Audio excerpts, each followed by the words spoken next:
गुरुचरित्र अध्याय 14 मराठीमध्ये। नुसता अध्याय 14वा ऐकल्याने गुरुचरित्र पारायण केल्याचे पुण्य प्राप्त होते। अध्याय क्रमांक 14वा। सायनदेवांचे प्राणसंकट टळले। श्री गणेशाय नमः नामधारक सिद्धाला म्हणाला, हे योगेश्वरा, श्री गुरु नरसिंह सरस्वतींनी उदरशूळ असलेल्या ब्राह्मणाला व्याधीमुक्त केले। त्यानंतर पुढे काय घडले ते सांगा। सिद्ध म्हणाला, श्री गुरूंनी सायनदेवांची सेवा स्वीकारली। त्याचा भक्तिभाव पाहून ते प्रसन्न झाले। त्यांनी त्याला तुझा वंशात उत्तरोत्तर गुरुमंत्र जन्माला येतील असा आशीर्वाद दिला।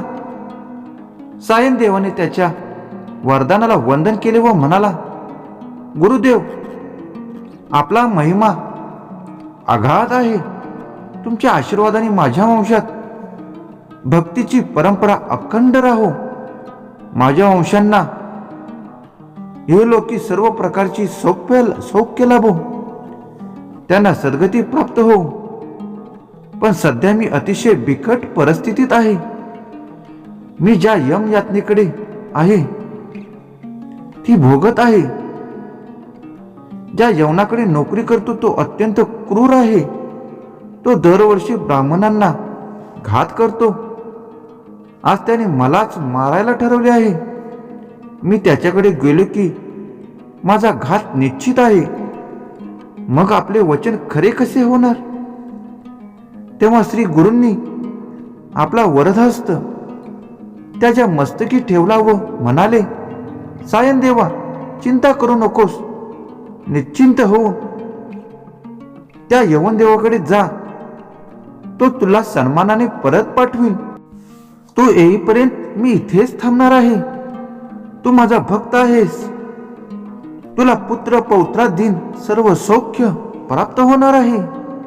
श्री गुरूंनी अभय दिले आणि सायनदेवांची काळजीच मिटली। तो यवनदेवाकडे गेला। त्या यवनाच्या रूपाने आपल्या समोर साक्षात यमच उभा आहे असे त्याला वाटले। यवनाने सायनदेवाला पाहिले तो काय? तो त्याला अग्नीसारखा भयंकर तेजस्वी दिसला। हा काय चमत्कार आहे हेच त्याला कळेना। त्याची मती कुंठित झाली। तोंडातून शब्द फुटेनात। तो संतापाने अक्षरशः थरथरत होता। त्याचे उग्र रूप पाहून सायनदेव भीतीने श्री गुरूंना धावा करू लागला। त्याच्याकडे पाहून यवनाला चक्कर आली। तो कसावसा घरात गेला। पलंगावर पडताच झोपी गेला। तेवढ्यात त्याला एक भयंकर स्वप्न पडले। त्याच्याकडे एक तेजस्वी ब्राह्मण शस्त्रघात करून त्याच्या शरीराचे तुकडे तुकडे करीत आहे असे दृश्य दिसले। तो दचकून जागा झाला। त्यावेळी त्याच्या हृदयातून प्राणांतिक कळ येत होत्या। तो घाबरला।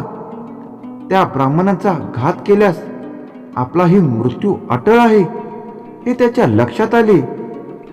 त्याने धावत जाऊन सायनदेवांचे पाय धरले। तुम्हाला येथे कोणी बोलावले?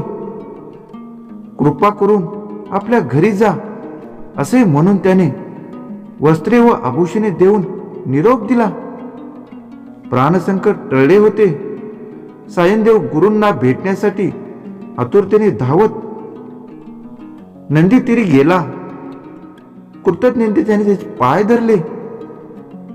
यवनदेवाकडील वृत्तांत सांगितला। त्याचे हृदय अक्षरशः गलबलून गेले होते। तो म्हणाला, गुरुदेव, आपण माझे रक्षण करते आहात। आपल्या कृपेने मला जीवदान मिळाले। आता तुमची सेवा हाच माझा धर्म। मला तुमच्या बरोबर न्या। तेव्हा श्री गुरु म्हणाले, सायनदेवा, आम्ही तीर्थयात्रेसाठी दक्षिणेकडे निघालो आहे। 15 वर्षांनी परत येऊ। तेव्हा तुला तुझ्या गावाजवळ राहू। त्यावेळी तू मुलाबाळांसह मला भेटायला ये। आता तू घरीच राहा, सुखाने संसार कर. श्री गुरूंनी साईंदेवांची सांत्वन केले आणि त्यांनी त्याची समजूत घालून त्याला घरी पाठवले. तेथून ते तीर्थयात्रा करीत शिष्यासह वैजनाथ क्षेत्री गेले. तिथे स्वतःला कोठेही प्रकट न करता गुप्तपणे राहिले. नामधारक म्हणाला, महाराज, श्री गुरूंनी आपले अस्तित्व तेथे का प्रकट केले नाही? त्याच्या शिष्यांना त्यांनी कोठे पाठवले? सिद्ध म्हणाला, सांगतो, श्री गुरूंचे चरित्र अतिशय थोर आहे, ते तू शांतपणे ऐक. अध्याय 14 समाप्त. श्री गुरुदेव दत्त, श्री गुरुदेव दत्त, श्री गुरुदेव दत्त.